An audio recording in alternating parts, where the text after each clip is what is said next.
Welcome back to the City of Palms podcast. Two brothers got together, started a podcast to shine light on talented individuals in the Southwest Florida area, and that's just what we're doing. Thank you for watching, viewing, and subscribing. Episode 99 with Deep Creel.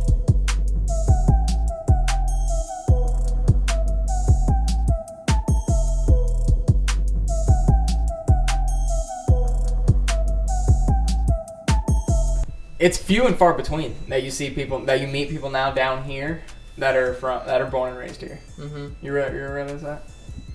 That's crazy. Like you guys born in Cape or in San Carlos, actually. Right here, yeah, right down. Right where we're at. not born right down the road, but yeah, grew up. That right is down the crazy. road. I lived I've lived in like Venice, Inglewood, Sarasota, Arizona, like Peoria. I've lived in different cities, and then Georgia for like 2 months. So. Oh, nice. Yeah. We're at in Georgia. Brunswick. Dude, It was terrible. Shit. Damn. My high school had like 200 kids in it. So like first day, it was like a movie scene. Like people were running up to you because they haven't seen a new kid for like their whole lives. Like they were basically from kindergarten to high school, like same group. Mm-hmm. So that was the crazy thing. It's crazy that mom still lives in the house too.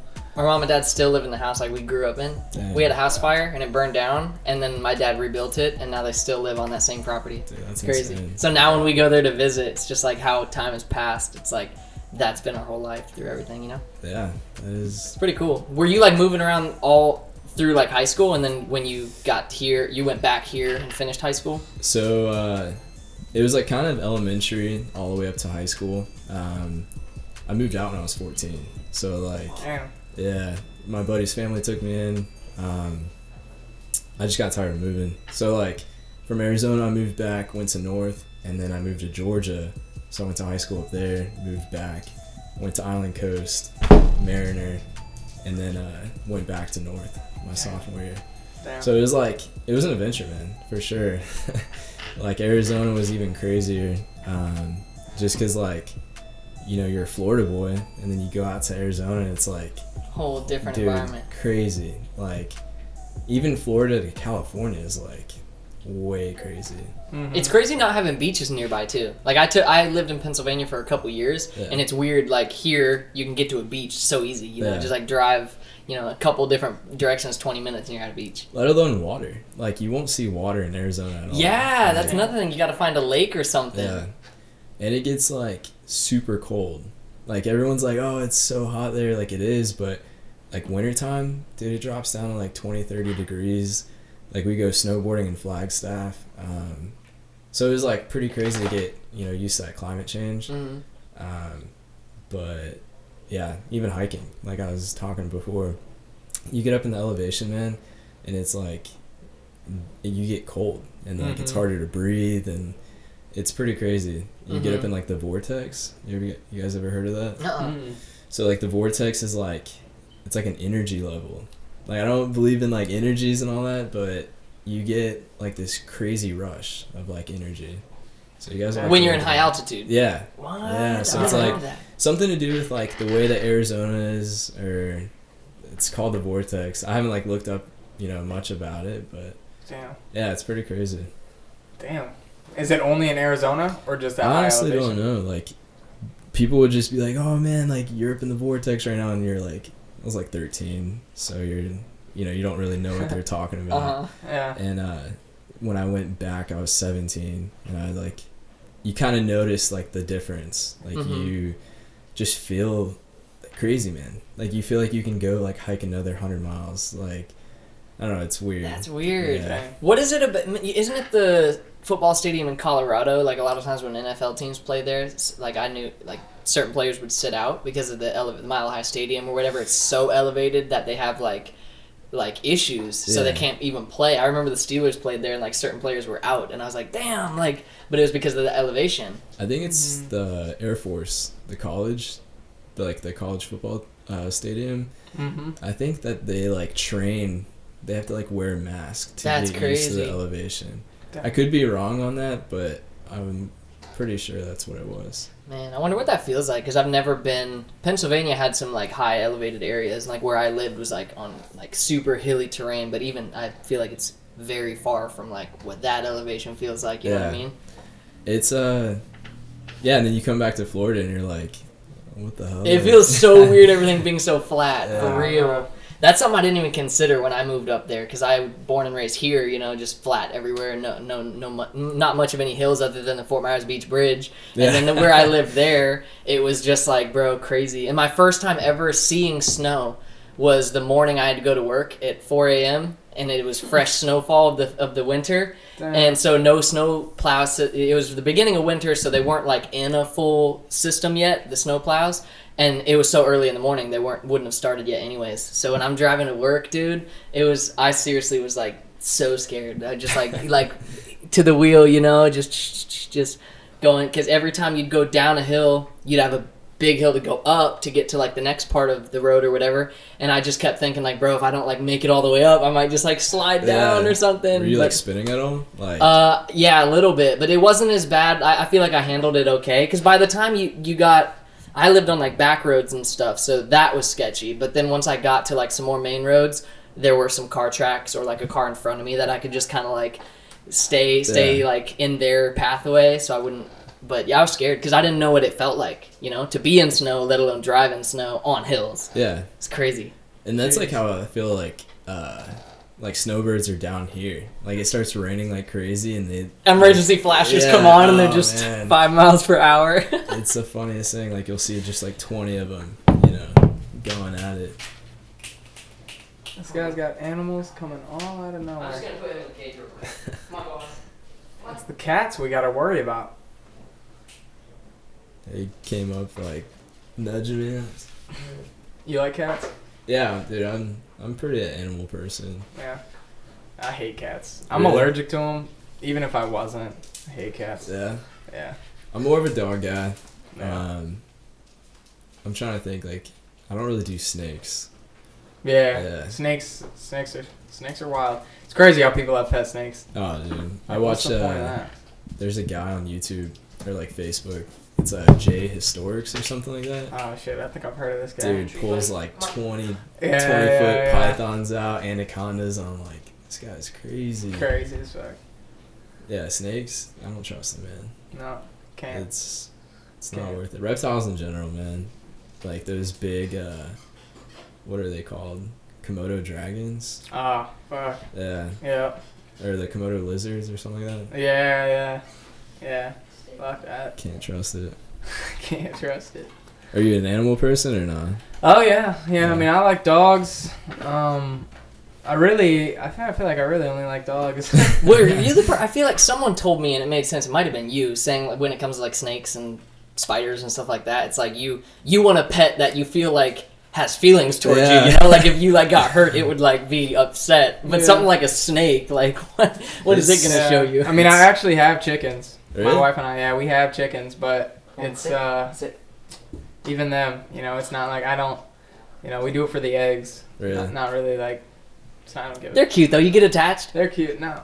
You don't get attached. No, not the slightest. Chickens, man, they like. I feel like they have feelings. Like they like when you go to feed them, they'll like bunch up. And follow you around. There's certain farm animals I feel like I'd love to have, like pigs. I bet pigs are pretty good pets. Dude, nasty. That's the worst. Yeah. Goats would be cool, but nasty. Yeah. Or cows even. I would never have a cow, but I feel like cows are but sweet. everything smells, dude. Yeah. Because once you get on that level, you need like farm-sized property and like areas for these things. You know what I mean? Yeah. You can't just like keep and them in the garage. They get out. Like my buddy has a couple of cows, and they're always out. Like they're super smart. They'll get out of their like little pens, be walking down the road. Like someone calls them up, like, "Hey man, your cows are out again." Dude. Yeah. Round them up. That's hilarious. Yeah, I was out at a job measuring windows, and I was out in Naples at this like private property, and cow just like walks behind me. I'm like, what the fuck? He had like 8 of them. I'm like, dude, crazy. So then what was with all the moving? Like, was there a reason, like with your parents or something, like with their jobs or something, having you move all over? She just liked to move. So like she would, hey, let's move here. And so we'd, end up moving. But when you're in high school, man, like it was more tough than like middle school. Being the new kid wasn't as bad. Mm-hmm. It wasn't bad being the new kid because you're so like used to it almost. So you're just like, yeah, what's up? Making friends was never hard, but mainly like sports. So like when my first day in Georgia, I made varsity wrestling and baseball my first day. Like that's how trash this school was. I never wrestled. I was terrible at wrestling. You're just like, sign me up. Yeah. But like trying to, keep as a team and like develop, it wasn't, fun. So luckily like my buddy's family took me in, and, pretty lucky for them. So yeah. That's what's up. I bet it's hard too. Like high school is a time where you're really like finding out who you are and like finding out where your passions lie, what sorts of like, hobbies are turning into more than that, and potentially like things you want to go to college for and stuff. Was that hard at all? Like was it hard for you to focus on what exactly you wanted to do? Yeah, and I mean it's still hard. That was like when I was younger. So like I started Deep Creel when I was 19, and like worked at the hospital. Everything in between was like, how do you create a social life on like your dreams, like your goals, and trying to figure out like what I'm pretty realistic. I try to keep it as real as it gets, and so like trying to set down and like, what's gonna make me not as successful, but like what's gonna have me as an average life, and like you got to put your goals and your dreams and kind of separate them almost. So like trying to figure out what was going to be the best option for me was the hardest. So what about for you guys? Like, was that like with the podcast and like social life? Oh yeah, dude. Yeah, I mean it's still tough, to try to balance everything when you've got to, you got to bring in a certain amount of money to pay the bills, and you've got to do this. You got to feel fulfilled in something, like if you have a passion or something, you got to be doing that. And if it's not making the bills, you need to have something making the bills. So you got to juggle those two. Yeah. And we've, we're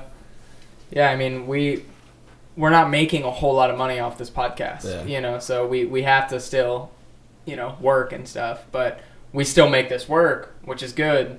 And it's been hard but not like hard, but where we used to have like, on old schedules so many days to make it work, now we've like 1 day a week, and that's all whatever, that's all side stuff. But yeah, it's like it's tough, but it still happens.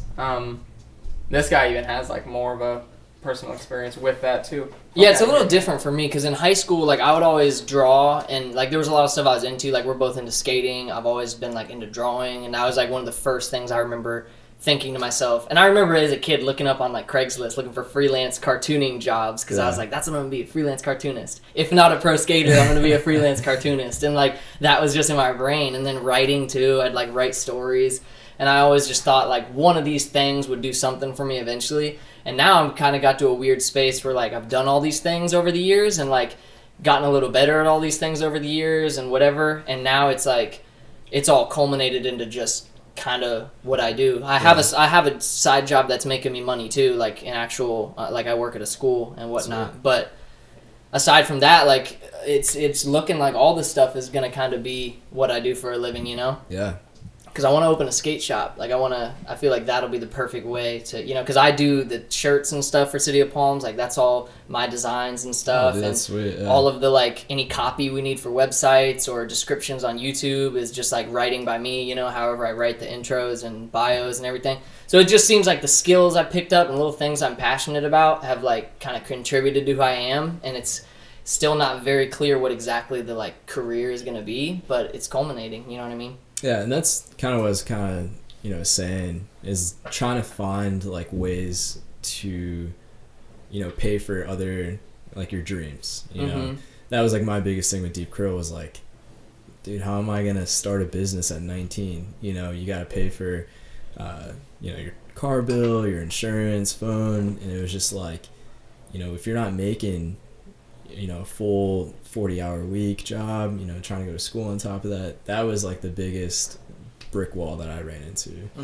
And it was like the hardest thing to go through because, you're sitting there, you're like, man, I want to go out tonight, but you had to do website or graphic design and contact people for events, and you're just like, man, everyone else is going out. Like, yeah. So It's a lot of work. yeah.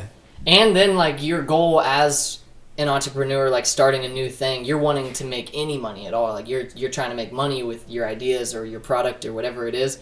So let alone, making money is the goal, let alone making enough to pay you a livable wage and also profitable as the business, It's just crazy struggle. And I mean, it's cool that, like, especially for you guys, young guys, like, going out and, like, fighting through that. That's the biggest thing.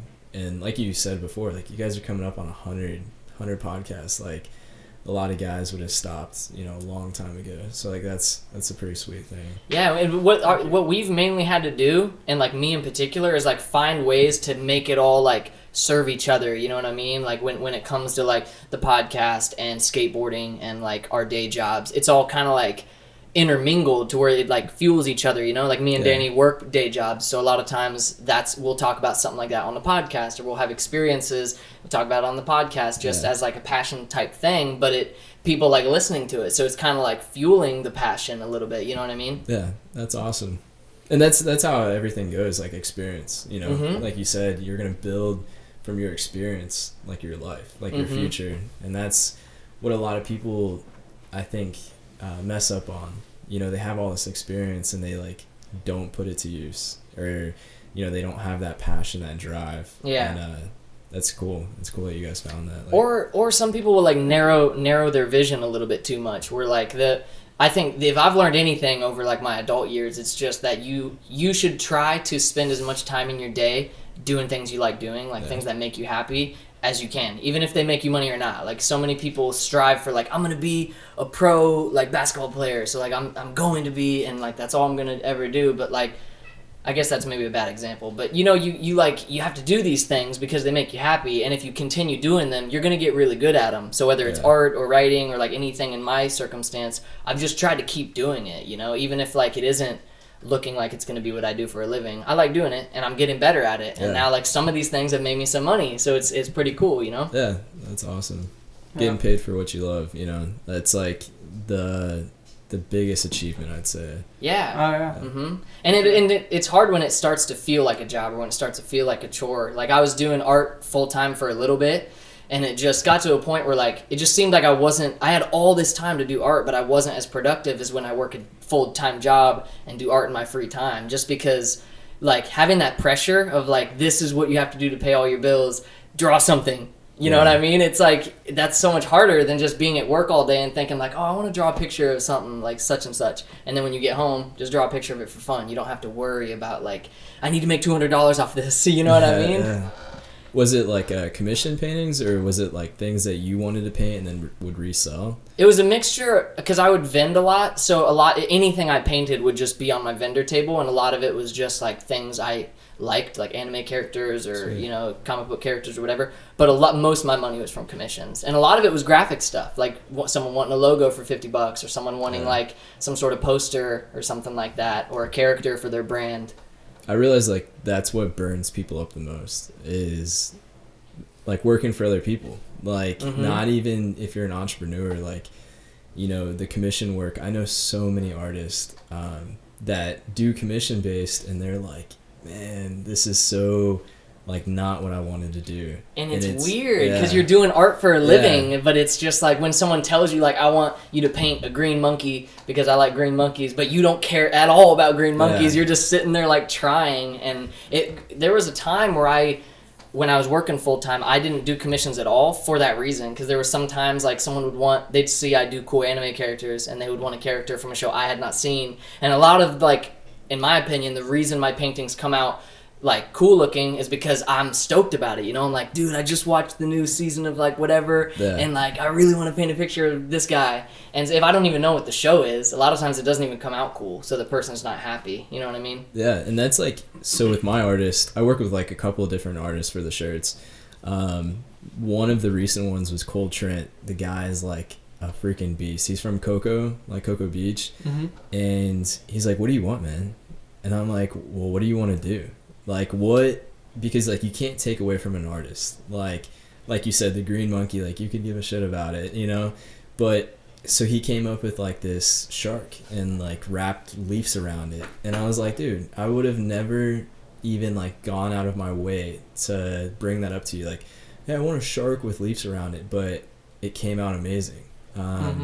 Like with my breast cancer design, it was influenced from like The Birth of Venus. It's an old, like really old painting. I don't know if you've ever heard of it. I don't know. But the artist, his name is Israel. He's one of my customers.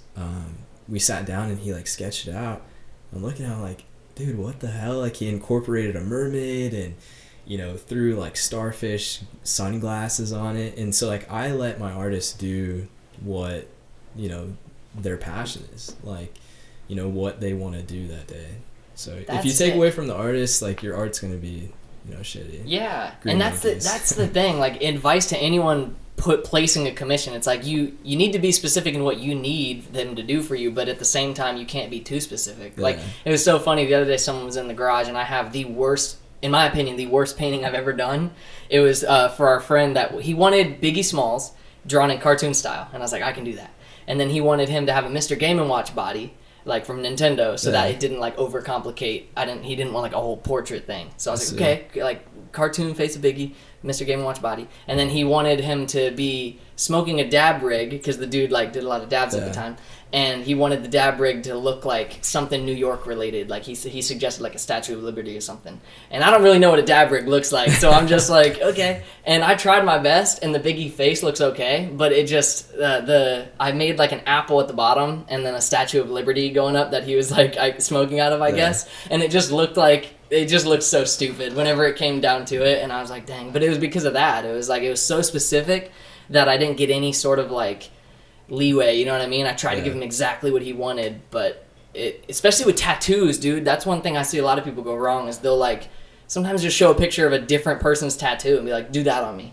But it's like, bro, they're an artist. Like you should give them some freedom to like that is a huge hit. Like I'm all like sleeved up, but I tell my guy, I'm like, yo man, I trust you. Like if you don't trust your tattoo guy, then don't go to him. Yeah, and it takes research. You got to like look at their styles, look at what they've done in the past, and if you want something kind of like ocean related or you want something space related, if they've done nothing like that, don't go to them just because they're like the closest shop to your house or something, you know? It happens all the time. Like I know so many people that are just like, and that's, I think, you know, going back to the art, you know, like you said, commission. People are just like, oh man, you do art? Can you do, you know, whatever I want? And it's like, not every artist does particular things.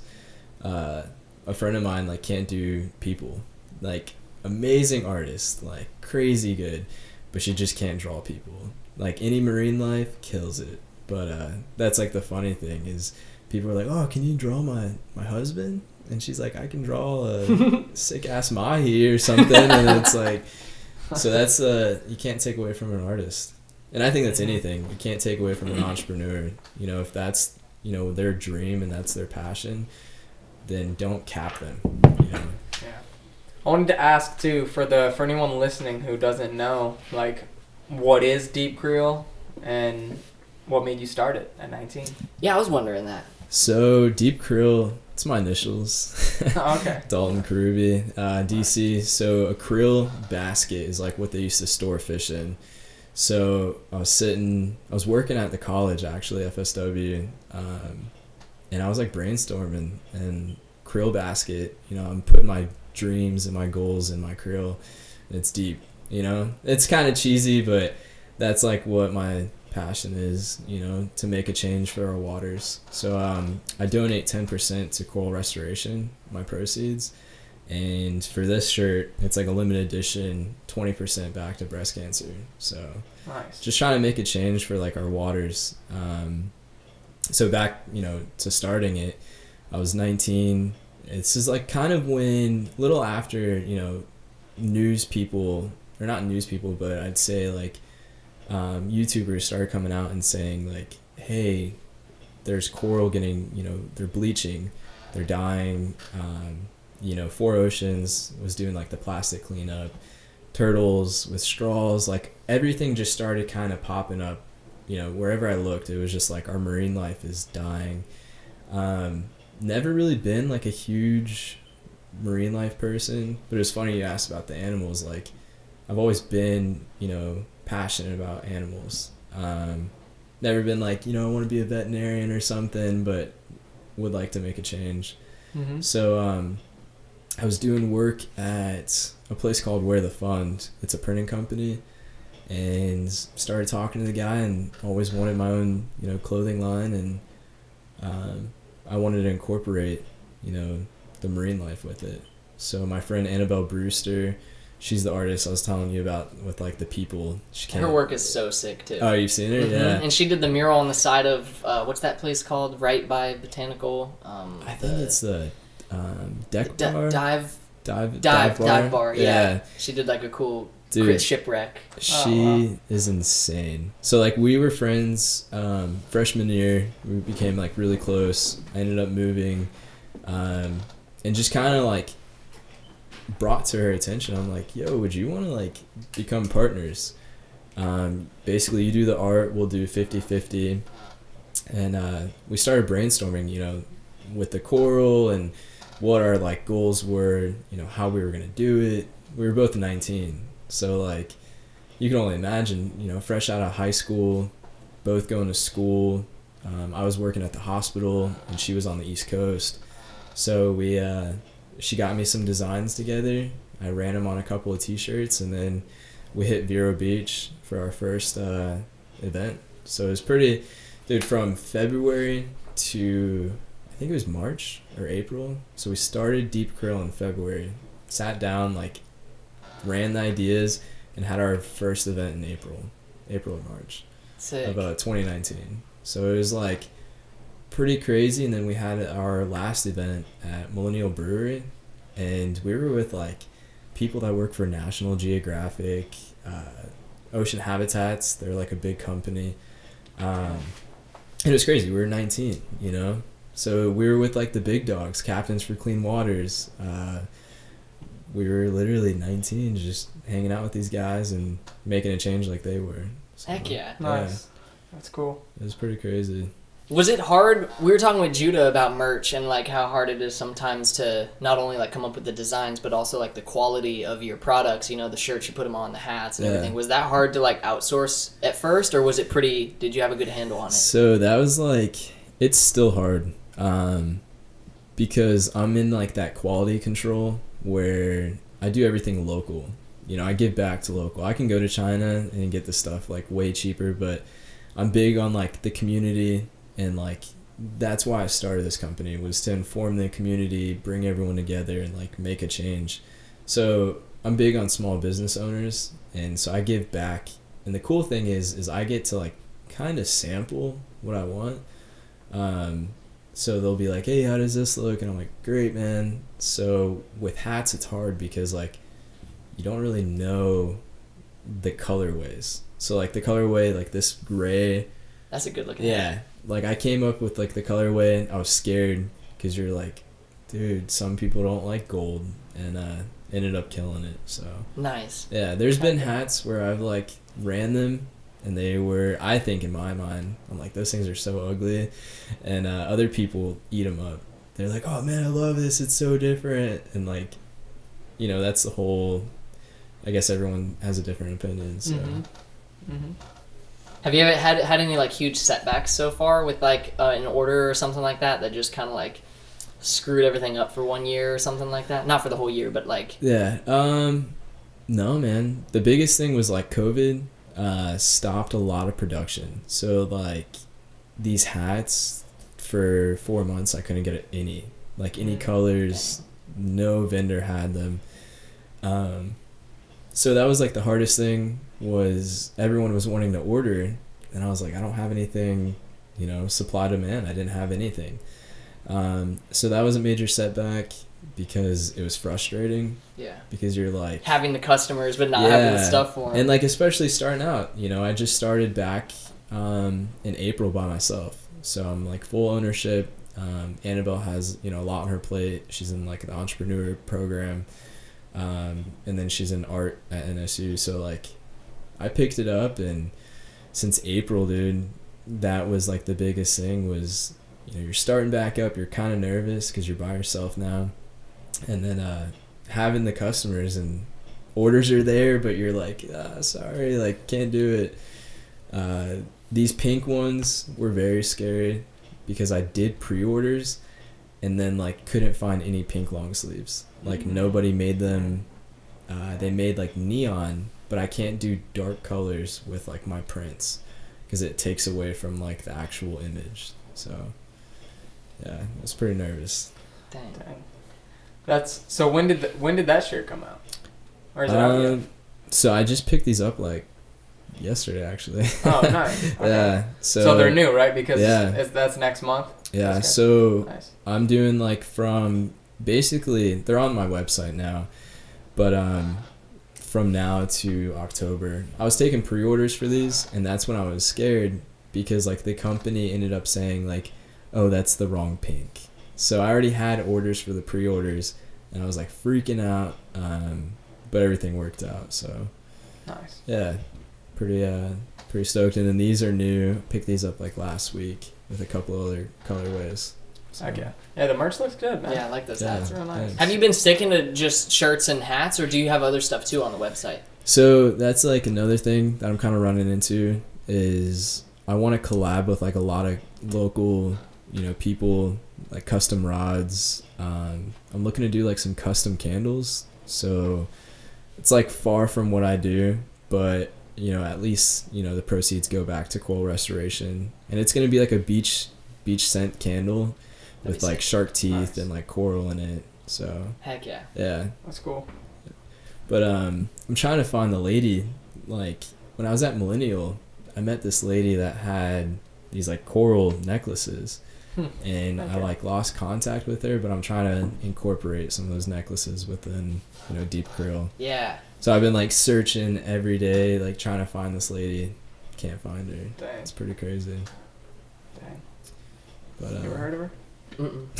Was there anything specific that made you, like whenever you were younger, that really stood out to you about waters around here? Like anything that happened or piece of news you heard or something that made you really realize, dang, this is like a serious issue? Anything in particular you remember? Red tide, man. Like I remember I was probably like 8 or 9. My dad and I went fishing Sanibel, and like red tide was never really big, as the media portrays it now. And the sickening thing is like the media still doesn't tell people like what's going on. So red tide is like basically a chemical that puts too much oxygen throughout the waters. So I don't know if you guys ever notice what it is, but basically like St. James City, Sanibel, there was like tons of dead fish, manatees, dolphins, and we're actually going through it right now. So Hurricane Elsa, I think it was, brought like all of the stuff on the bottom of the bay up in Tampa, and like was killing miles and miles of fish. Jeez. And that all has to do with like the runoff of Lake Okeechobee. So it's like pesticides and That's from a all the huge farmers. Issue. Yeah. So Captains for Clean Waters, have you guys heard of them? Yeah. Mm-hmm. Yeah. So they're like fighting like crazy. I watched a documentary of theirs the other day, and it was so touching, dude. Dude, they are like insane. They are like cutthroat. Like they get to the point and they're like legit making a change. And they're fighting the fight here and in Alaska, right? Because the whole documentary was kind of the parallels between wilds of Alaska. There's a certain like region or like zone or something that is kind of like the Everglades here, in that like certain man-made things have happened, like the runoff from Okeechobee, that's like really just screwed up the whole ecosystem, just like with the Everglades. That is, I haven't like heard anything about the Alaska one, but the Lake Okeechobee one's like really bad. Like the Army Corps are coming into it. Basically there's like a petition to be signed because historically it's supposed to run off on the East Coast. So they like run off, southwest, and it's pretty sickening, how many dead animals there are, like huge groupers, man, that are going extinct. They could feed families too if they weren't, had a ban on them. So that's like the sad thing is there's like a lot of food for families, that could be out there fishing for food or whatever it could be. Yeah. Mhm. And let alone like restoring the habitats. Yeah. Because it kills so many of like the bait fish, and then that leads up to like, you know, your bigger fish, your snook, your drum. So it's sad. Like, it's crazy. Especially because of how beautiful, like, one of the best parts about living in Florida, and something I took for granted when I lived up north, was that this is a beautiful place to live, you know? Like, we live where people vacation. You can just go to the beach and just, like, have breathtaking views, just, like, in your morning before you go to work or something. But and it's, like, when things like this are happening, it makes it so that it's, like, it just takes the beauty away of, like, the natural earth that's around us, you know what I mean? And that's, like, I think a lot of people around here, like, take it for granted. You know, they don't understand like what's going on. I don't know if you guys remember, like a couple years ago we had nasty red tide. My buddy like stays on St. James Island, or like St. James City, and that's out on Pine Island, and it was like you couldn't see water. It was just straight fish. Jeez. You know, and basically the only thing that they worry about is like tourism. You know, they're like, oh, it's gonna take away from the tourists, you know, the money. It's like, why don't you worry about the people that live here? You know, people were getting sick. Yeah, I remember, like, you couldn't go to the beach because you would, like, you get that fungus in you or whatever. Well, it has, like, issues with, like, respiratory. A friend of mine's baby got sick. They used to live on Fort Myers Beach, and it was just like, when is it going to stop, you know? Yeah. That's a crazy thing. Yeah, and I wonder, we were just talking with, we had a guy, Reginald, on here the other day. We were talking about Fort Myers Beach and how it used to be, like, really cool place to go and just like pop in and this and that, and now it just seems like it's kind of run. I'm not there a whole lot, so I can't say firsthand, but like just seems like it's kind of run down a little bit as far as like when we were younger. Yeah, I mean, if you even look at pictures, like, it's kind of crazy. A long time ago, like 70s, 80s, the water was like crystal clear. Even Sanibel, man, like, you know, there's like those drone shots of like where the water's super clear and then the runoff of the rivers, like it merges, and it's the craziest thing ever. It's sickening. You know, Sanibel, if you go out to like North Captiva, the water's like so nice. The sand is nice. But if you go to Fort Myers Beach, everything's like murky and, you know, gross. And that's not how the beach should be. It's literally, you can see at eye distance. So it's, you know, not that far of a, if you took a trip from Fort Myers Beach to Sanibel, like from boat. So. I don't remember the name of the captain who was like the main like character in the film for Captain for Clean Waters. Do you know who the main dude is? There's a bunch of people. I've only met like two of them, but I know Captain Daniel. I know he like has a huge role in it. But there's so many people anymore with like Captains for Clean Waters. They actually have an office downtown. And I was kind of in there for like maybe 5 minutes because they all had meetings, but they donated a bunch of stuff for their for a raffle that I held. Sick. And so like they had a boat hanging from the ceiling, like a skiff, and they all had like their little cubicles. It felt like I was in Google or something. Like, sick. That's and they awesome. had like the glass where you can like switch it and it can like blur out almost. What? You know what I'm talking about? Yeah. And like you can switch it back and it's clear. That's crazy. It was pretty cool. Like, it was you wouldn't even know that they were there. It's on Jackson Street, and they're really big on giving back. So like that's the cool thing. Yeah, that was the cool thing about the film too. Is it was like super professionally done to where it looked like the list of like sponsors behind the video was like. Of course, they probably had a lot of money go into it, but it looked like something National Geographic, like just stunning drone shots, like super cool slow-mos of animals. Dude, and stuff. They're huge. Like they're gonna go worldwide. Like I hope so. Yeah, they're gonna change the runoff, and then they're gonna go like fight something else. Yeah. And like that's the cool thing is that, like I said, they're so cutthroat. Like they're gonna change this, and then they're gonna keep going and going and going. Like, it's cool like to have a team like that. So. And there was footage of him like driving his truck over like the Fort Myers Beach, or not the Fort Myers Beach bridge, but the bridge going like to North Fort Myers. And it was cool to see like our town, like our home, you know, like I know that bridge, like I've driven there before. And he's just driving like while the narration is talking about the issues. And like, that's the thing too, is these dudes know what they're talking about. Like they've lived this since they were kids. And that was so touching about the piece too, was he like draws back to his parents and how like fishing with his dad when he was a little kid, like now he's in his 40s or something, and like it just kept showing these old pictures and old videos of him on the boat with his dad, like bonding in the clear waters, and just like his dad had been doing it since he was a kid, and just seeing how it's all developed now, him as an adult. It's like that beauty isn't there anymore, and like the abundance of fish and just the health of the ecosystem isn't there anymore. And the video like did a great job at illustrating that, of just like, this is what it was, this is what it can be, this is what we did to it, and now this is what it looks like, you know? And that's like my biggest goal. A lot of people are like, you know, what are you trying to do?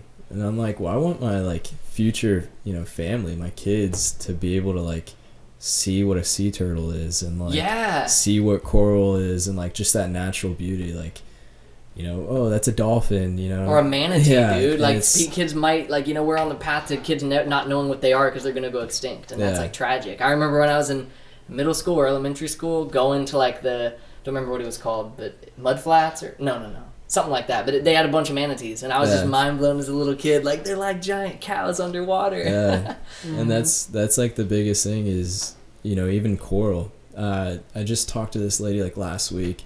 She's like, oh, I used to go dive in the Keys. Like, my family had a house down there, would go every summer. And she's like, so I've been doing that since I was little. And, you know, the past couple of years, I'd go to my favorite, you know, bay, my favorite reef, and there would be like nothing. She's like, I literally had tears in my eyes because like the color wasn't there and everything was dead. And so like that really hit me. I was like, man, you know, someone's like favorite thing to do as a kid, and that's like life changing, you know. And it's, you notice that something's happening and something bad is happening.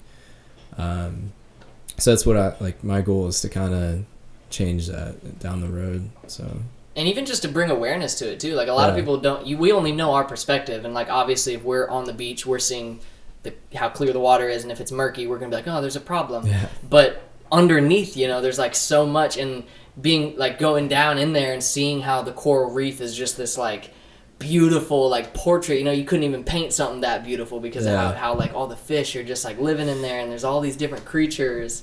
It's like, it's crazy, man. You know, even so, like with the artists that I work with, I'm like, that's why I let them do what they want, because I want people, you know, I would say that like my clothing is different from others, because like others are like fishing hooks coming out of the fish, and mine is like a great white swimming through like flowers, because it all like works together. It's all on like a big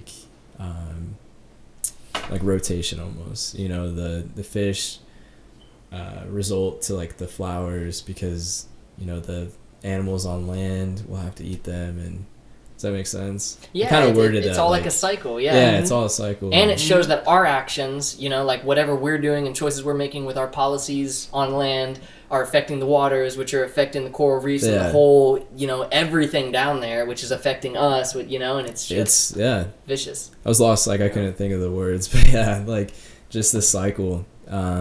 It's crazy, man. Like a lot of people don't realize, you know, the salmon swims, the grizzly bear picks up the salmon, and then, you know, so on. So it's really crazy to think that there's a lot of people that either are misinformed on like what's going on, or just totally clueless. So yeah, it is crazy too. I feel like some people don't really apply action until it affects their like day-to-day life. They go to the beach and it's gross, so they're like, okay, we should like do something about this. But what about like, you know, there's a lot of choices we make and decisions our like leaders make sometimes that affect like somewhere on a different part of Florida or something, you know what I mean? A lot of it has to do with like money. Like that's basically the whole runoff. Like the Lake Okeechobee runoff, that has so much to do with money. You think people in Miami would want, you know, if there was like red tide over there, I don't know if the balance would be, you know, back to the historical way. You know, I don't know if it would go back to normal, but it all has to do with money, you know. And that's like the sad part is plastic straws, you know, that's even minor. But plastic straws have so much to do with money. You think like some business wants people to sip out of a cup with no lid, or so like that's the crazy thing to think about, is how natural it is for us to like do those things, but our society is trying to like steer away from that. Mm-hmm. So like that's the cool thing. Yeah, because sometimes the things that are most convenient or like profitable for us, it's not the best thing to do, you know, even if it does make our life like slightly easier to like use a plastic straw or something, or just throw it in the trash rather than like recycling a bottle. It's like these are little changes we could make that add to like something even greater than ourselves. Yeah, it's crazy. Like I've heard people even say like, "Oh, I'm not gonna do that," and it's like, why? Oh, it's too hard. And it's like, do you like realize how ignorant you sound? Like, just to realize, like, if you did super minor things, like you said, it can make a whole different change. Mm-hmm. And I catch myself sometimes. Yeah. Like, don't get me wrong. Like, I'm pretty passionate about it, but I'll be like, oh gosh, I just did that, you know. But we just did a beach cleanup on Sanibel, like the first causeway, and it's crazy. Like you were saying, you know, you see the water from a perspective, but like when we were actually looking for trash, it was a whole different ballgame. Like we had literally 8 trash bags within 30 minutes full of trash. It's crazy. Like Sanibel, nicest beach around here. Like you go out there, you're like, oh, it's so pretty, but we were finding like wrappers, bottles, bottle caps, fishing rods like broken half in the like seed grape trees. Just like so much trash. So that eye perspective, like when you don't look at it in that way, you're blind to it. So jeez. Yeah. And even aside from the littering too, one time I forget which beach it was, but it was some city north of here. It was years ago, I can't remember, but I went on a like overnight thing for sea turtles. We like went on the beaches overnight there was a sea turtle hatching, and we were like a part of a little group that was going to make sure they made it, like whenever if any of them hatched that night, we'd make sure they made it to the water safely, because there's like so many factors that go into sea turtle hatching and like just the preservation of sea turtles in general, with our influence, the man influence on like the beaches and stuff. That wherever the beach was, it was somewhere near Miami, but it was like there's a city right off the beach, like South Beach type thing, where it's like city here, sidewalk, beach, you know what I mean? Yeah. And like the lights, you know, there's like all these different policies of having like, I think it's orange lights on like the city and whatever, right in that zone makes it, because the sea turtles, their innate like instincts whenever they wake up is to go towards the moonlight, to go like into the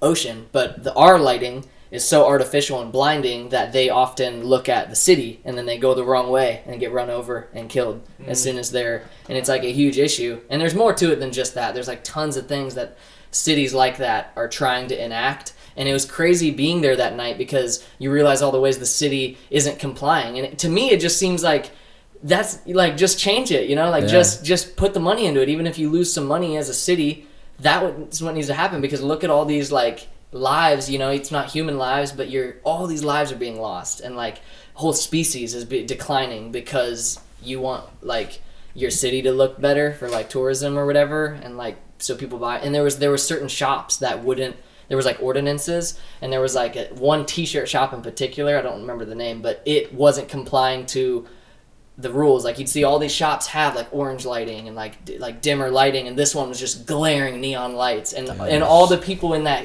organization knew that place, and they're like, screw them, like they never, like they just aren't thinking of anyone other than themselves.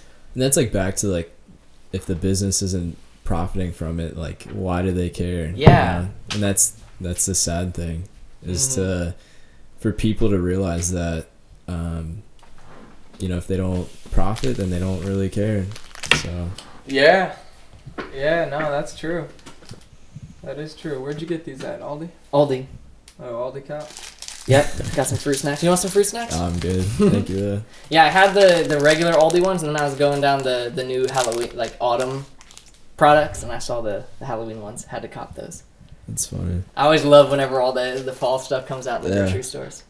Dude, like Halloween's rolling up. I didn't even realize like that it was so soon. Yeah. The past couple months are like flying right by. This whole year, bro, 2021 has just been like here and gone, you know? It's already nearing the end of the year. Crazy, dude. Next week is episode 100 of our podcast, and I feel like we always decorate for the holidays. Yeah. And I think next week we're going to start some decorating for Halloween. Oh, you got to, man. You got to go big on that. Yeah, like, dude. That's gonna be crazy. Last year we decorated for Christmas too, and like we have like 4 episodes in December, and all of them we had like a Christmas tree up and stuff, and that's cool and whatnot. I can't wait. I always love this time of year.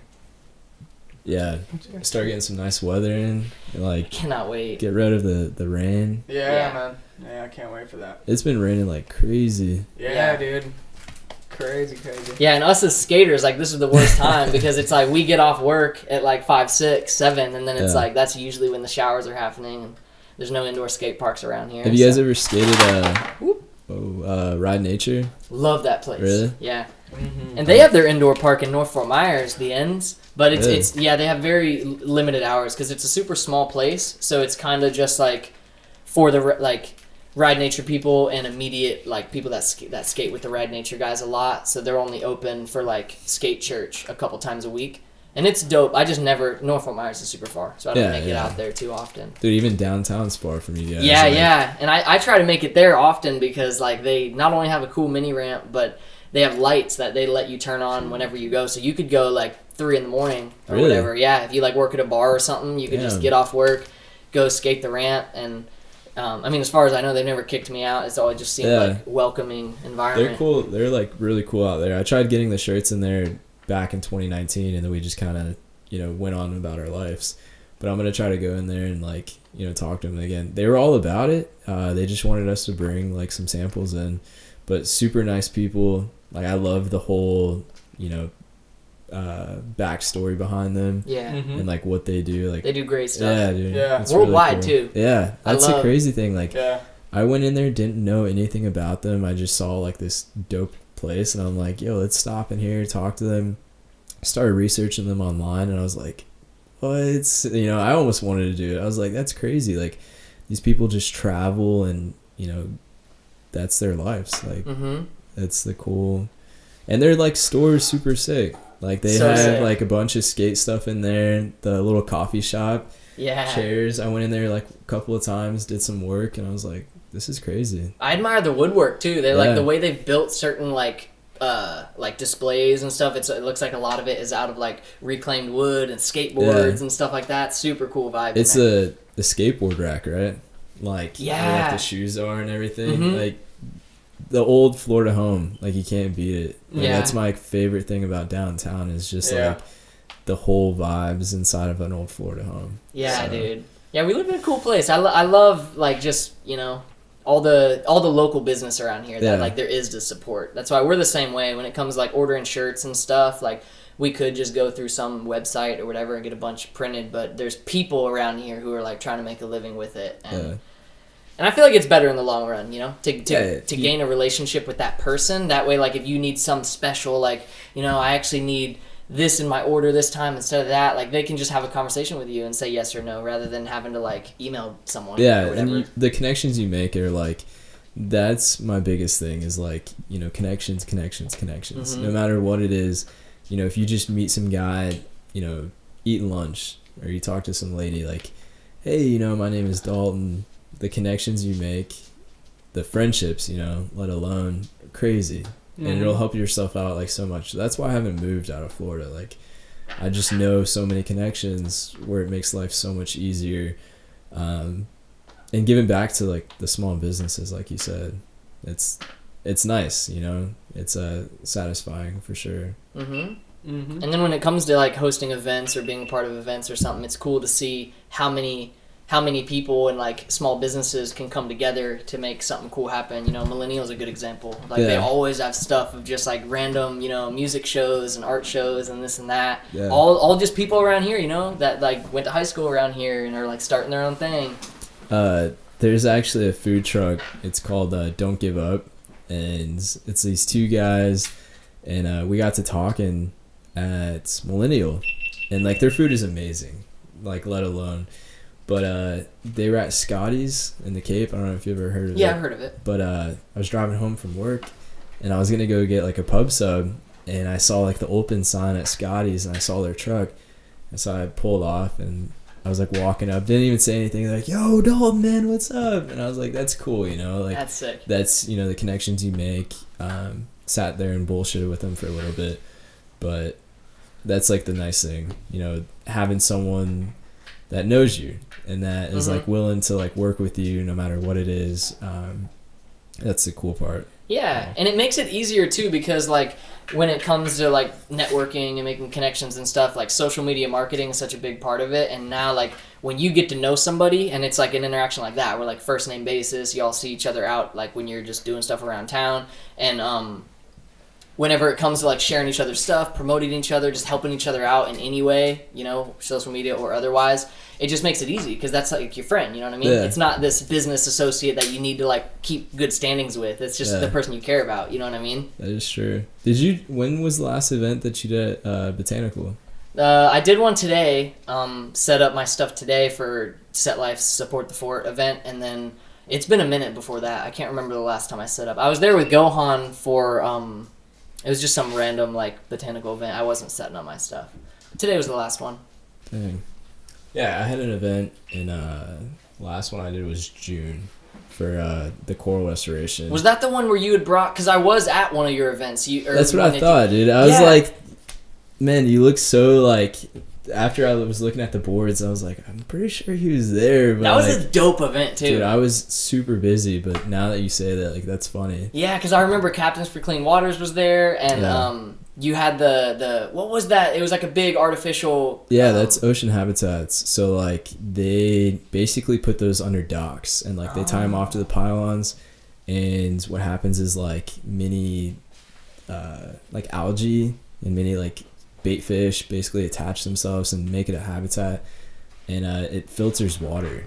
Sick. So like oysters and like clams, they all like basically build a little marine home. Nice. Yeah, that's funny though. Like I was thinking, I'm like, I'm pretty sure, man, like you were at that event. Yeah, and that was one of the few times I've been able to set up inside. I'm usually outside with my stuff, but that time I was inside with December's table next to me, and it was just so cool. And it was cool that y'all raffled off that you raffled that off, didn't you? And someone got that. I ended up like buying it like off of the person that got it, and then I gifted Annabelle's parents because they live on the river, and so they like put it underneath their dock. So like yeah, it was pretty cool because the girl that got it, she was like, what the hell am I gonna do with this? Like she lives on the water, but like it's not her place. Like she didn't want to set it up.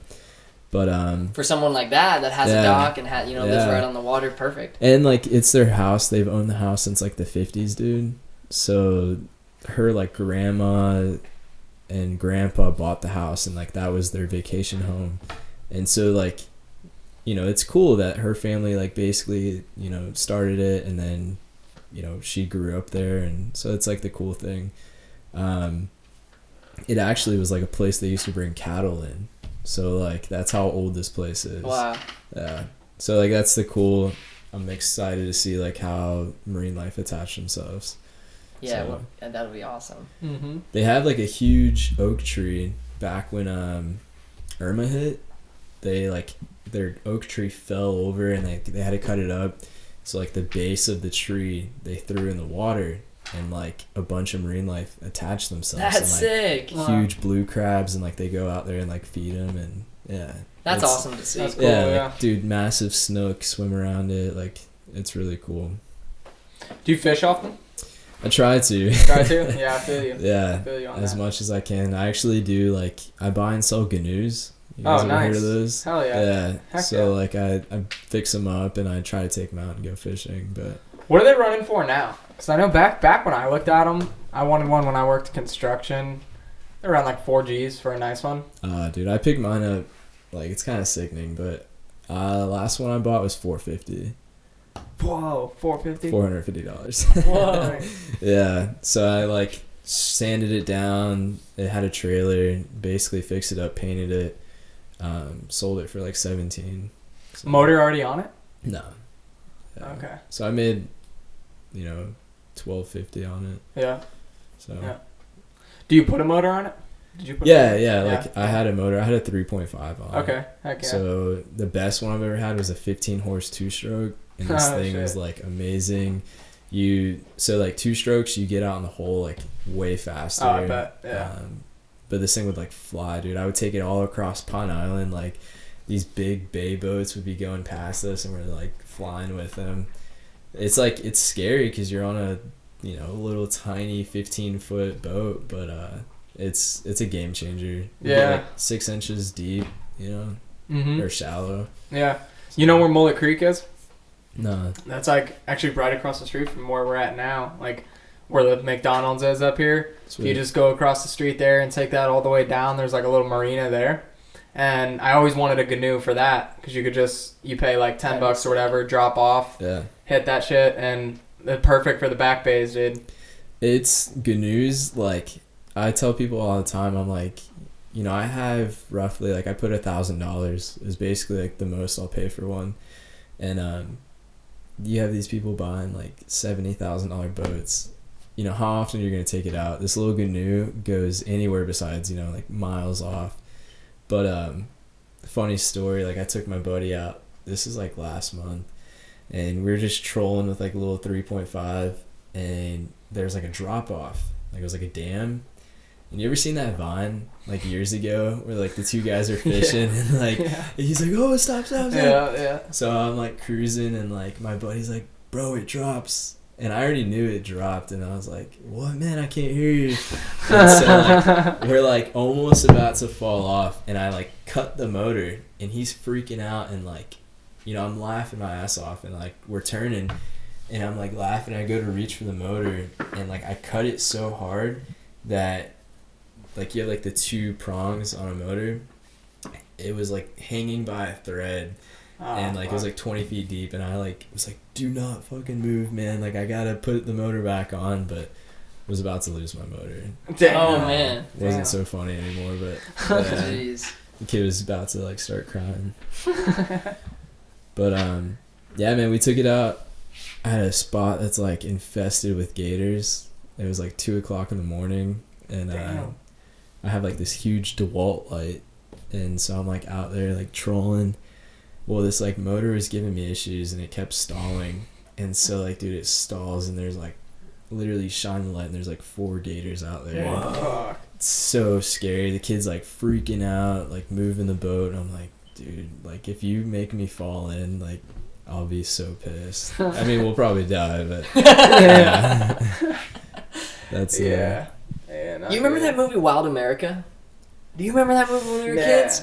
I do remember that. There's a part in that movie where it's nighttime, and there's like I don't even really remember much about this movie, but it's like some kids or brothers or something that like go out on crazy like wildlife adventures. But there's one part where they're at a lake at night, and there's something about alligators, like they fall in and like they've got a flashlight, and the alligator ends up like I don't remember specifics about it, but that's exactly what that reminded me of. Dude, it was. We were probably out there for 5 minutes. Like, I got it running again. I was like, yeah, we're putting it back on the trailer. Like, the kid was freaking out. I wanted to see, like, a big gator. But basically, like, you would shine, but, like, you would get blinded because it was so dark. So, like, if you, like, turned it a little bit and it hit your eyes, you would be blind for, like, 5 minutes. So, that was, like, super scary. Yeah. Have you ever had any scary run-ins with wildlife while you're out and about? Sharks. Yeah, sharks are actually like my biggest fear. Whoa. Yeah. We were like spearfishing in the Gulf. I was like 12, and like my uncle's like a crazy fisherman. Like the guy's like amazing.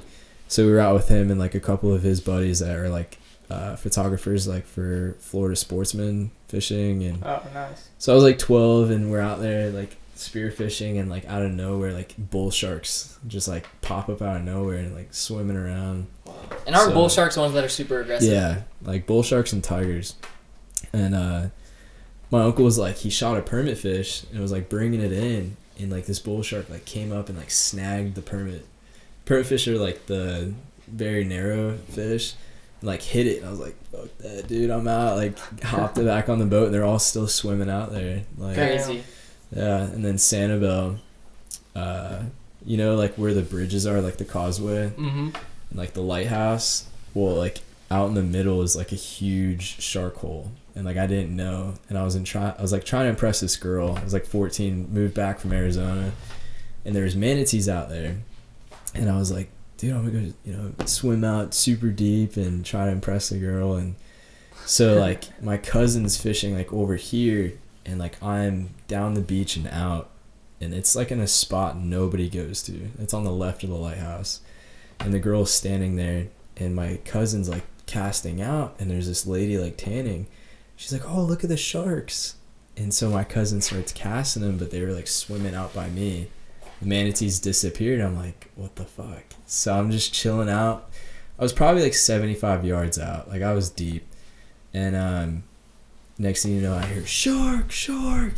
Dude, I was just like hauling ass on water. They said, like, you know, I'm a pretty good swimmer. I wouldn't say like, you know, lifeguard type, but I was hauling ass. I thought I was done. Damn, that must have been so scary. I was 14. It was very scary. Jeez, I'll do it. I hate sharks too. That's a big It's just fear of mine. like, dude, I'd have a heart attack before like I'd even get hit. Right. Like, you know, the movies where it's just like goes down.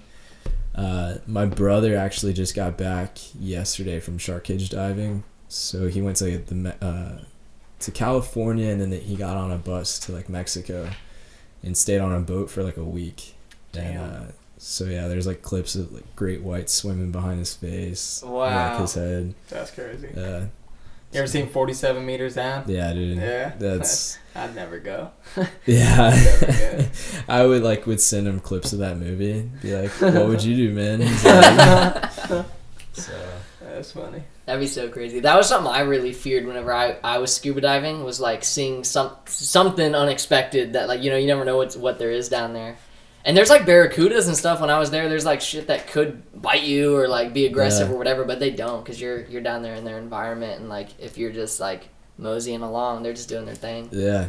I mean, that is like, dude, the ocean's crazy, you know?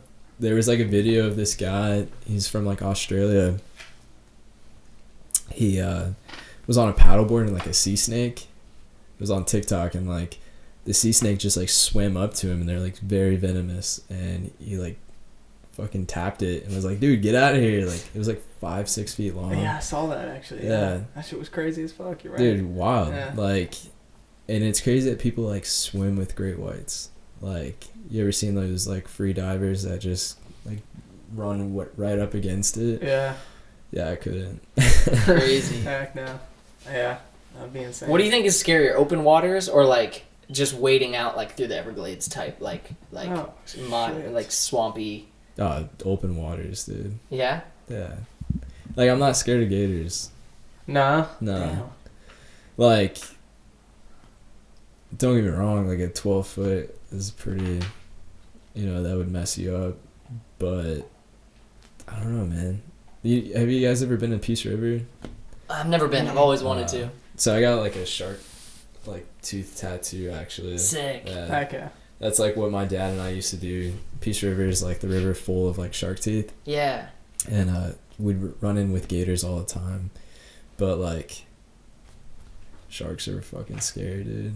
Can you imagine like just like sitting up like on top of the water and just not knowing what's underneath you? Yeah. Yeah. No, yeah, that's definitely a fear. But my fear between gators and sharks are probably about the same. Really? Yeah, just for being in the water and have some shit like being able to like gators probably worse, honestly, because like gators are known to like they'll like fucking bite you and fucking drag you down and drown you. Yeah, like they'll roll and try to like drown you before they eat you, because they'll like kill you first and then fucking eat you. I'm like, damn. And I feel like sharks won't.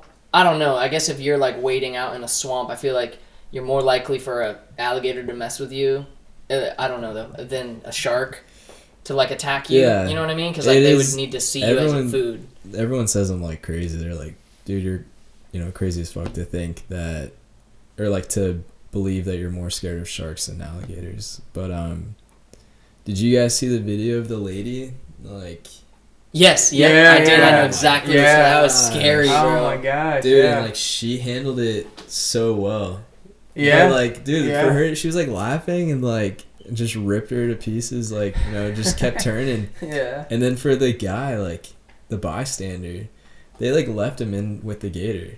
Did you guys notice that? Like, he was like sitting on top of it, just some random civilian, and like no gator experience. And they're like, all right, man, like just you're gonna hop off. I'm like, man, that's crazy. Like, I wouldn't even know what I would do in that, Yeah. Fuck. It's hard to For imagine. real. I'd be afraid of, in the swamp scenario, I'd be afraid of a lot more than just alligators, though, because of, like, water moccasins and just, like, snakes and whatever, like, might be... I don't know, dude. I just feel like Yeah. for me, like, there's... I don't know, though, because, like, deep ocean, there's way more unknown than a swamp. Yeah. I don't know, man. I've always Like- been afraid of, like, being stranded at sea, though. Like, that's something that, like... You ever going, like, deep sea fishing or something? I always just imagine, like, yo, what if we're just out here? And, like, Start this is it. hallucinating and like there's those videos though, like those guys who are just in their rafts and they've been there for like 7 days. It was recent. The guy was like, oh, the only reason why I'm living is because of my wetsuit. I don't know if you guys saw that. No. He was like stranded for I think 7 days at sea, and he had like a wetsuit, and if he didn't have it on, it would have killed him because he would have like went into shock or something. Jeez. And it's crazy, man. I would have a heart attack. Like, Yo, imagine being nighttime, no Yeah. lights, stranded out at sea. What? How do you even... No, there's nothing worse. Bro. Because even just being at the beach sometimes at night, I've been like, yo, you just... Like when we were in Sanibel, me, you, and Bree, Yeah. and just, you can like... The beach is sick at night, I love it. But like when you're just out in the water and you just look out, you're just Yeah. like, I cannot see anything, you know? Just moonlight. That's it. Yeah.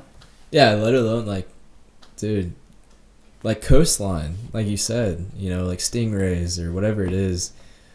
Like it would be, you don't know what's out there. Daytime, man. Like the ocean's crazy. It's crazy to see those Yeah. overhead shots of like beaches when like you see there's like sharks not that far away from like everyone. Just Yeah. like that's crazy. yeah. Because they do just like chill. They're not really just going like Jaws type thing where they're just gonna eat everybody. But I guess. depending on the type of shark, because like dude, it's crazy. Yeah. No, So, I don't think like, they will. My brother has drone shots from like this past week, and basically there's like 2 baits out in the water, and like it's tuna, and like 2 great whites would swim up, snag the bait, and like veer off, and then out of nowhere, dude, 2 more would come up, like within 5 seconds. You would not even see it, and like snag the bait. Crazy. I was like, yeah, he just said like you could be sitting out there, and like out of nowhere, like just creeping up by you. So Fuck. that's I would have a heart attack, man. Yeah. Oh yeah, me too. What would you rather have a run in with? A gator or a shark? Because I think I could probably easier to get away from a shark than a gator. I don't know, because I've never really had a huge fear of alligators either. I mean, granted, I've never like been on like a canoe in places where like there's alligator right there or Yeah. whatever. Like I haven't been in that many. You ever caught one?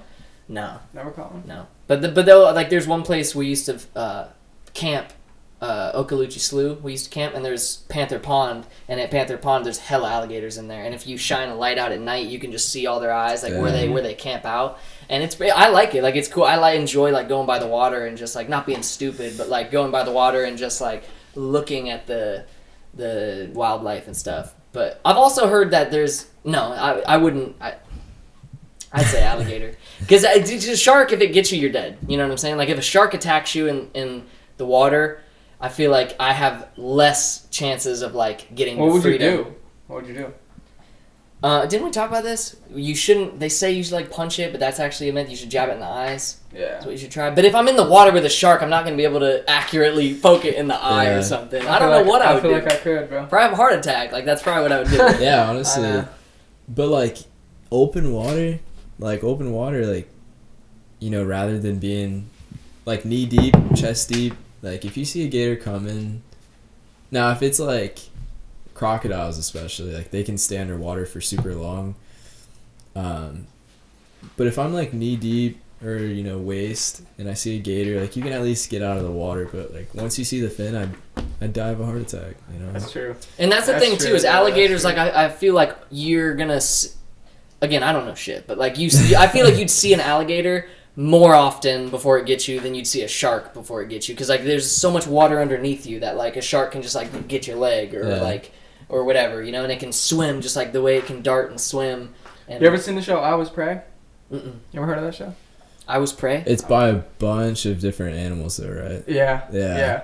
Yeah, it's Dude, like that's an old show. Yeah, it's like Dude. old as fuck. Yeah, that's like Discovery Channel. Like yes, sir. Yeah, years bro. ago. They had they had this lady, her honeymoon. She went to like I think she was on like the Nile River, some crazy shit, and she was canoeing or kayaking down it, and a saltwater croc like came up, 13-footer, got her by the arm, yanked her down, took her all the way down, and like broke her arm, and fucking like tried to rip her up. I don't know how, but she survived because she was able to. She was on the show. She told the story. My biggest dude, that show like scared the fuck out of me. Same, like dude. I was like 7 or 8 years Same. old. I'll never forget. This is probably another reason why I hate sharks. Or like I don't hate them, but scared. This lady was like kayaking in the marina in Boston, and like in a fucking marina, and a great white came up and like hit her out of the kayak. And I was like, dude, you're in a marina, like let alone if you're out in like the open water. And Shark Week, they did like a series of like impacts, like how a shark will hit you, like with like the dummy seals. Damn. You probably die on like impacts. Really? Dude, they gotta have some force. If they can shoot up out of the water and like they can get some air, like they can get out of the water. That means swimming upwards. You have to have such like a force. So if they hit your boat from going that, or hit your kayak or something. No, if like you're just like, you know. Oh, if it hits you. Yeah. Oh yeah. Could you imagine? Jeez. That'd be such a weird feeling. I don't know what the actual height that they get, but it's like insane. Really? Yeah, I've seen slow-mo shots of just fucking. Yeah, true. Wow. I always thought seeing a whale jump out of water would be. I saw a video of like someone, and then like pretty close to them, they're like videotaping a whale, and then there's a video whale right next to it, just like. Yeah. They freaked out. So cool, dude. Yeah. That would have been cruel. Yeah. Crazy though. I'd have probably shit my pants there. Oh yeah, absolutely, dude. Yeah. Yeah, bro. I'm someone that like, dude, you gotta respect animals. Like I feel that all across the board, you know. Like you hear the stories except about cats? like. Except cats. Disrespect. No, I'm just kidding. But no, like a lot of these animals, like they can. The truth is, they can kill you in a heartbeat. You know what I mean? Like they can snap. You know, they can. You're done. Your life's over. Same with like grizzly bears and like monkeys. You know what I'm saying? The stories of like people trying to have monkeys as pets and like. It's crazy because they let people live. Like think about it. You know, the guy that got like attacked by a grizzly bear. Like I don't know if you guys saw the video. It was a couple of years ago. Like ears are hanging, like nose was like hanging, and it was a grizzly bear, and like he's like taking a selfie video, and he's like, "Yo, I just got mauled by a, you know, I think it was either a grizzly bear, some type of bear that you know ate his face off." But that's crazy, dude. That's twisted. Jeez. They basically let people live though. Like think about in the wild when like a crocodile will take out like a, sometimes like. Cheetahs will eat the crocodiles. Like they don't let them escape. Yeah, they're trying to like. So like for all these people to have stories, like it's crazy that, like we were talking about earlier, like the feelings that animals have. Fuck snakes, but it's crazy. Like a lot of animals, I feel like have feelings that like, or not feelings, but they know what's going on. Oh yeah, for sure. I agree with that. I always say that about dogs too. Like a lot of people, dogs don't speak English, but like the way you speak to an animal, like people jokingly like talk shit to an animal, and I'm someone who thinks that like they know what you're doing, even if you're joking, like they understand that you're like picking at them right now. Dogs are so smart. So like, smart. We literally use them in any like safety. Police use them, military uses them. Like. They are super smart. Like cats are. Every animal is basically, besides snakes, but yeah, dude. Even snakes. Like every animal it's super intelligent, and it's crazy. Like fish, dolphins, man. Dolphins are crazy smart. Yeah. Yeah. Yeah, and when you put it on a scale, for what they are and what they do, they're actually like geniuses. That's what I've heard. Like bees and wasps. Bees can come out the fucking womb, and they know how to make a house for themselves and food to live. And it's like if you were human and you were just out the womb, knew how to build a house and fucking get food. It's like holy shit. And then they know communication. Like ants. Like it's insane. A lot of people don't think about it. but like the communication and the way that they work together. For dolphins like to swim up to boats and like know that humans, like that's crazy, right? Yeah, it's that almost is like when a crazy. dog hears like treat or like rings Yeah, a the bell. dolphin's just right up there Yeah, swimming, dude, it's Yeah. saying crazy. hi. Wow. And it's probably the same for animosity too. Like an animal Yeah. knows, like when you're just like screwing around on their part of like the forest or whatever, like they're just gonna rip your face off and leave you. It's like, Yeah. go ahead. And like being protective, like how the mother of like their cubs or like especially alligators, like you will get messed up. That like, you know, is a whole nother comparison, you know, with a baby alligator and a mama compared to like a shark. Like, Yeah. that's when stuff changes, because they will like literally chase you on land. Like you get out of the water, they do not care. So That'd be so scary. We talked about that on the podcast too, being chased on land by an alligator. How scary Yeah. that would be. Because they say to run zigzags, right? Is that like... dude, I'm running as fast as I can. I'm Yeah, climbing a seriously. tree, Yeah, dude. that's, I don't think, you know, who would ever think that? Like if a 12-foot alligator is running at you, you're hauling ass. Like you're Yeah. gonna get out of that situation as fast as you can. Yeah. Especially because because they say they run super fast. Like Yeah. they say they can actually like book it, and that would just seem weird to me because of how like big and like sloppy they are. You know, like it seems Yeah. like they would just kind of slide across the ground. But you see lizards. The Yeah. little lizards, Oh, so an iguanas. alligator could Iguanas are iguanas, fast, yeah, yeah. they're just flapping across. Yeah. Alligators can do the Iguanas same are thing, I bet, dude. They do. You ever seen an alligator run? No, I don't They're think I fast ever as have. fuck, dude. Oh, dude, it's crazy. Yeah. Bro, that'd be so They're scary. fast as fuck on land. Imagine if it killed you on land, like you're fucking around in its water and like or something, messing with its like nest, and then it chases you on land, and you get like back to your car and it kills you. Gosh. Yeah, that's Did you guys see the video of, I think it was local, the guy like reaching in the water, like the alligator grabbed his dog. He's, Oh, like, I did see smoking that. a cigar. Yeah. I think it was Naples. I could be wrong, but dude, the guy's like smoking a cigar or a cigarette, like reaches in, grabs his dog, like that blew my mind. Yeah, he gets the dog out. Yeah. That's crazy. That's one thing that blows my mind too, is like the stupidity of some people when it comes to that sort of thing, like having like your kid play by the water, small dog play Yeah. by the water. It's like, bro, alligator's gonna eat up your dog, bro. You Yeah. gotta watch out. It is it's pretty crazy though, because you would never, like, I hear stories people biking, like just biking near water, and like alligator will come out and snag them. wow. Yeah, and it's like you would never expect that. Mhm. For real. That'd suck. I mean, let alone swimming at the beach, you know? Who would Yeah. think that like people would get, you know, eaten by a shark? And like I don't think that you'd actually get eaten, but like, you know, a snagged limb or something. Mhm. So Yeah, I ain't got time to be fucking losing limbs out here and shit. I never had that many scary run-ins with animals. Have you? Yeah, dude, honestly, man, just recently I have, bro. It's been the weirdest thing. Like, I live in Briarcliff. I don't know if you know where that's Yeah. at, but, like, we see some crazy shit. I mean, like, we've got chickens, but, Are there like boars out there and stuff? yeah, the 6 Mile Cypress Slough is, like, there's nothing on the other side of my backyard, and that's just, like, if you were to walk that path a mile, you'd get to the end gates of 6 Mile Cypress Slough. So we get all sorts of shit. And, yeah, we've woken up to, like, family of boars just picking up our front yard, just, like you know, doing what they do. Wow. They just dig up the Gosh. ground. I'm like, damn. But I was, like, coming on the extension, coming home from here, actually. Saturday night, windows down. I'm going, like, you know, I just got on the extension, and I see, like, dogs, like, 2 dogs on the extension. I'm like, damn, yo.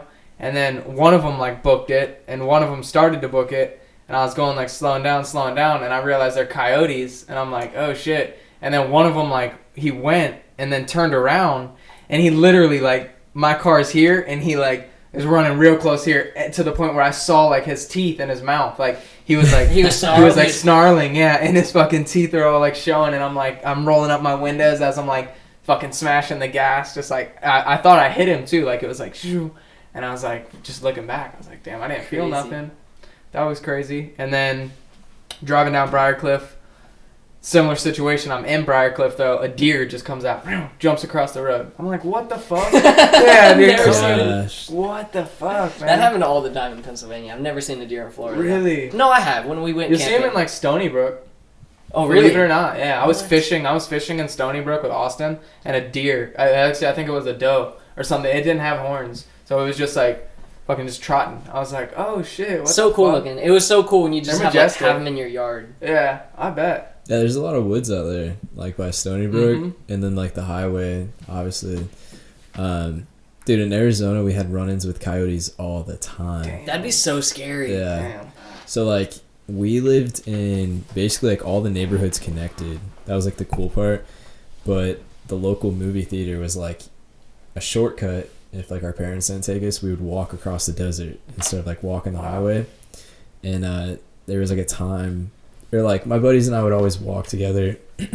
But if there's a group of coyotes, if there's a couple of you, they won't do anything. But I was walking by myself one night, and like 3-4 showed up, and like I was looking for whatever in the desert, and like it was near a community, so there was like metal scraps inside the desert, and I like picked those up and I started hitting the ground, like, but they're not like as big as people, you know what I mean?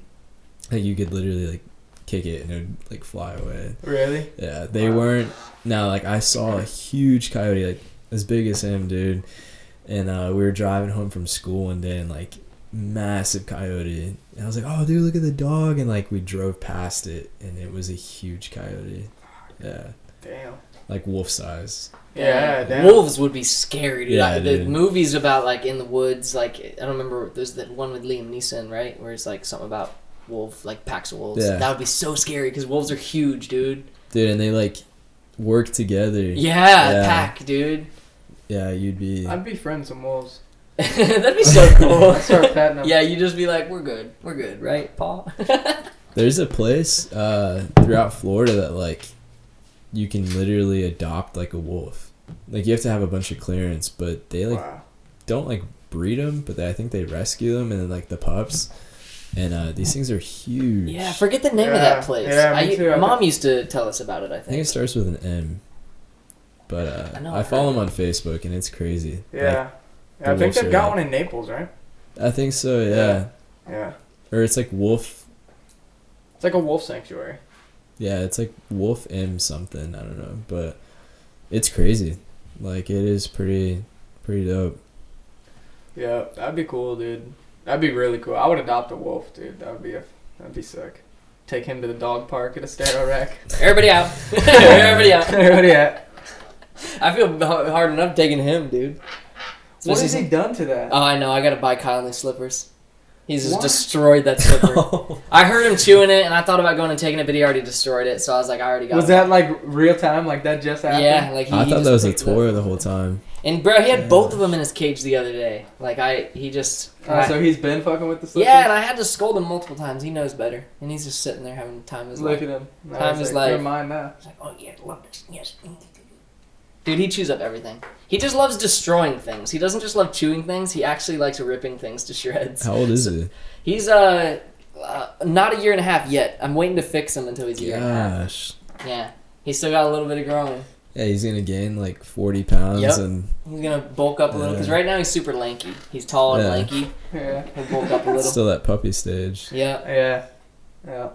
yeah. He'll calm. I feel like his behavior will calm down a lot once he's fixed. Because right now a lot of his like crazy attitudes are just like when he's feeling some type of way.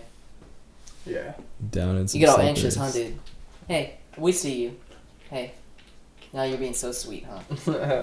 One thing we do like to ask the guests as we get near the end of the episode is, like, if all of your current like plans and goals and whatever come to fruition, what do you think your day would look like in 5 years? Fishing. No, I actually want to have like my own coral sanctuary.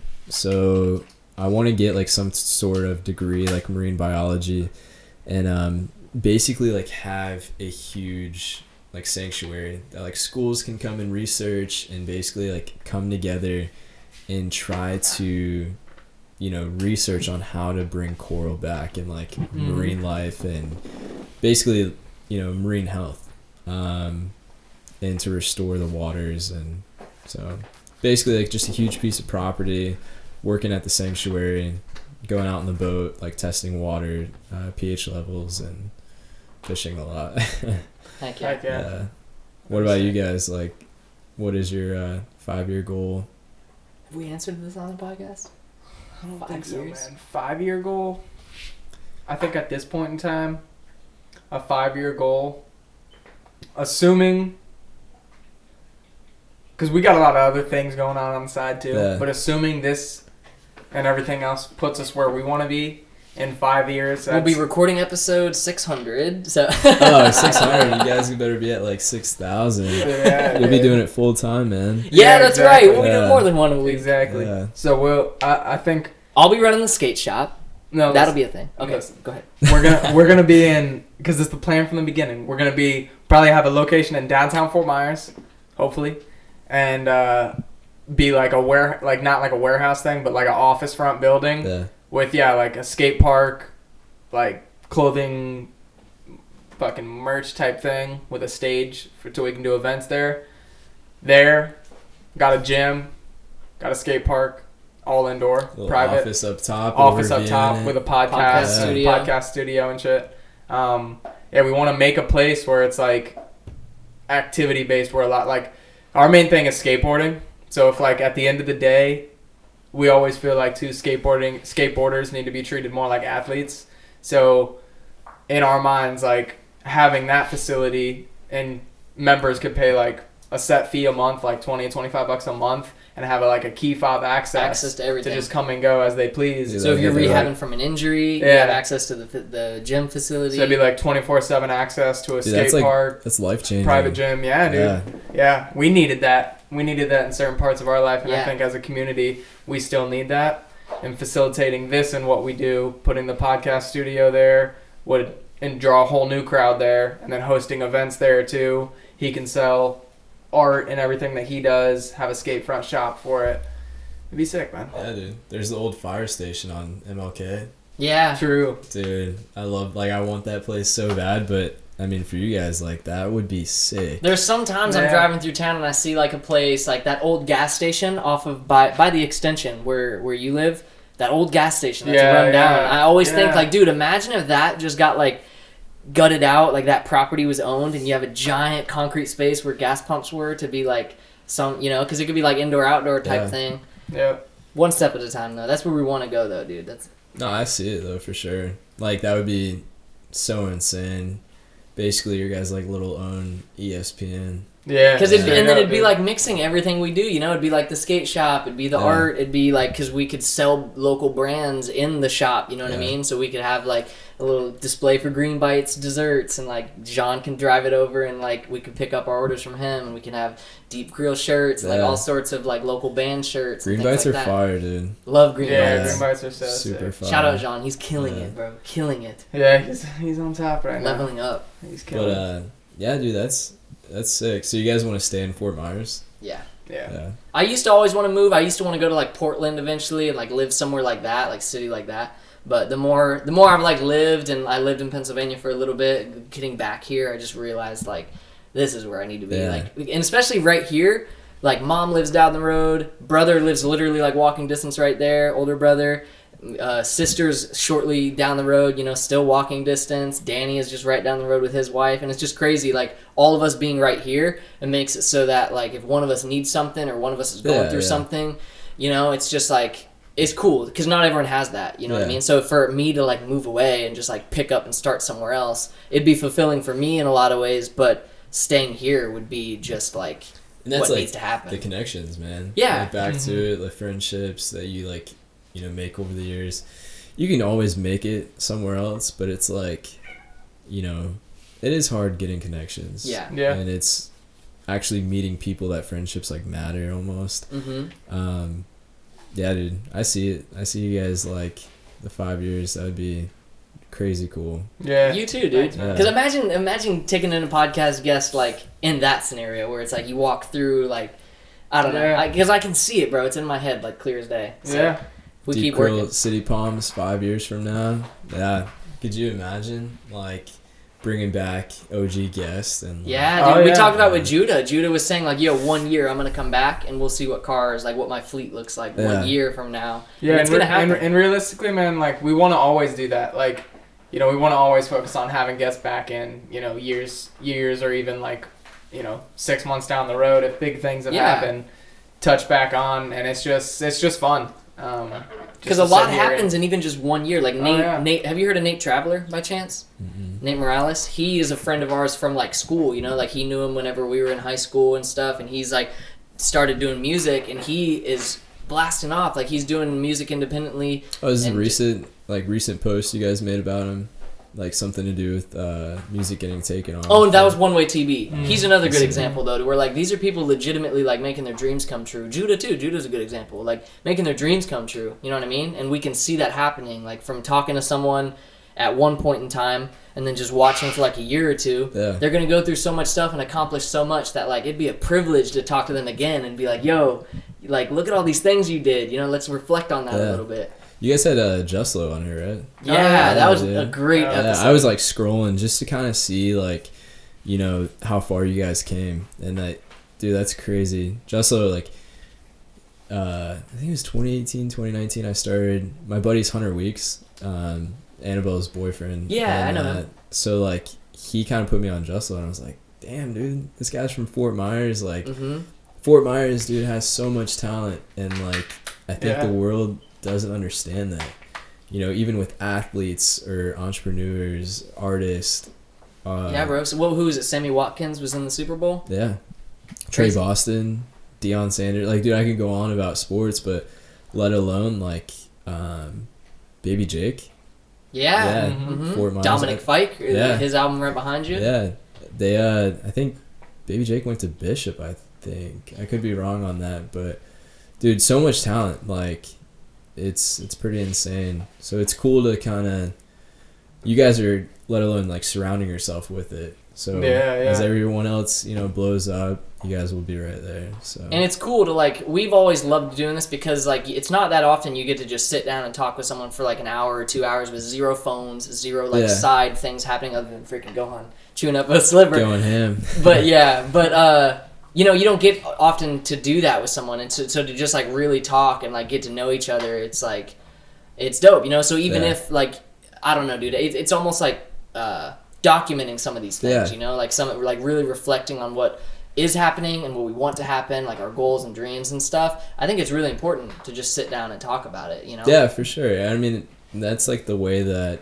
things progress, is like the more you talk about it and like the way that you kind of put it out there, then the things start like blowing up even more. Like for yourself or ideas, that's like the cool thing. Once you tell someone your idea, like the athletic program that you guys like want to do for skaters, like I've never heard anything of that, and like so then like that almost sparks something for me in other ways, because other ideas that you haven't heard of might progress for something else, does that make sense? Yeah, worded that like really weird, but basically when someone tells you something, then you can like take little things from that, and it opens your ideas for so many other things. Yeah, exactly. Yeah, dude. And especially for people in the same field, like if you're someone coming up around here trying to like be a rapper or singer songwriter or something, and you see someone who is also from around here, like went to a high school near yours and is now like in Hollywood like doing things, that's just,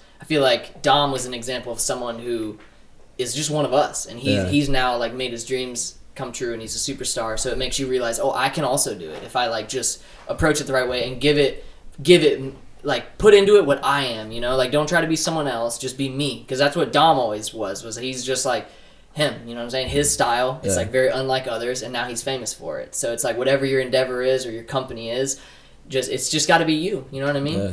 And then that's when it'll start to blossom. And back from the start, like the way that we kind of started this off, was like figuring out how you do it, from your personal life to your work life, and then to your like dreams and goals life. That's cool that like we all go through it. No one is just like, boom, here you go, man. Like you're gonna be, like you here's said, your budget, here's your hours. Yeah, he had to go through being himself and like doing something that no one else did, and we're all going through that, But that's how success is like started. Yeah, so, that's pretty cool. Okay. And you can just like make it whatever, like with this juggling act we talked about, like it's it's hard to pull off, and it's really hard to like make your passion your career at some point. But the more you just try to make it fun for you and like make it your day-to-day life, like I try to relate it to working out or something, where like it's hard for some people. It's hard to like get to a gym for like an hour every day to like make their fitness goals or whatever. But if you like try to just make it your day-to-day thing, like that's why I like putting like the thing in the pull-up bar in the frame of the kitchen, because then like you see it every time you walk into the kitchen. So you could just realistically you could do 20 pull-ups every time you walk into your kitchen, and then if you do that throughout your whole day, like that's not that hard. Or 20 pull-ups is kind of hard, but like do 5. And then that way, if you do that every time you ever walk in your kitchen, by the end of your day, you've done like how many pull-ups, you know, and you didn't have to go to a gym at all. And that's just kind of a weird example, but like. No, that's true. Like, I have like the same mindset when I go to the gym. Like, you know, 100 push-ups is a lot, you know, for some people. But if you like branch it out, like you said, you know, do 20 right here, do 20 your next set. And if you did that in between every single workout, dude, you're gonna be like super jacked. Like, you know, that's like to have the mindset of resting and like not progressing. Basically, it puts a lot of people back. It's really just about like finding what works for you in your situation. You know, like wherever you can fit in time to like work on your website, wherever you can find time to do some social media marketing. Like it's tough, but it can be done. You know, it's just specific to the person. Some people try to find formulas and they try to find like answers to how do I get this to work for me? But really, it's like you got to draw from lots of different techniques and like just make it work for you. That was my hardest like thing, was finding time management. So like, when am I going to work on the website? When am I going to do, you know, my graphics, my marketing, my advertising? And then the biggest thing was when people ask you like, oh man, how's this going? And you're like, dude, just shut up. Like, leave me alone. Like, you know, I just got done thinking about it. Like, I don't want to talk about it. But, you know, figuring out, and like once you get that time management down, it's literally like coasting. You almost like feel it clicking. Yeah, for sure. It took me a long time. Like, they're even shipping orders out. Like, I'll be honest, like I was terrible at it. Still kind of getting to that point, but I do like everything on my own. So like, just going to the post office, I'm like, damn, dude, like not today. And then tomorrow comes and you're just like, dude, I got so much going. But you know, it's getting better. And like, once you get it, it clicks. It makes life so much easier. So. Yeah, for sure. Yeah. Ready to wrap it up? We've been going for a minute. Yeah, cameras are dying. Yeah, this is the only camera still going, but if you wanted to tell the viewers where they can find you, like anything you got coming up that you want them to check out, or any websites or social media. So you can website deepcreel.com, Instagram is Deep Creel, Facebook Deep Creel. So heck yeah, basically Deep Creel. Nice, dude. Snagged that. That's good. Easy. Heck yeah, bro. Thanks for coming, too. Yeah, like, this is yeah, sick. I'm sorry we had to reschedule, but, like, this has been a great conversation, And it's bro. funny that, like, we already had the event. Yeah. Like, the more I was thinking, I was like, dude, I've seen this guy before. Like, that's too funny. Small world. Yeah. Heck yeah. Where can they find us at, Danny? You can find us at City of Palms Podcast anywhere you listen to podcasts. You can subscribe to us on YouTube and follow us on Instagram. Get some fire merch. Last camera just died, so I guess that's our outro. You want to say anything, Gohan? Hit him with the outro. That's good.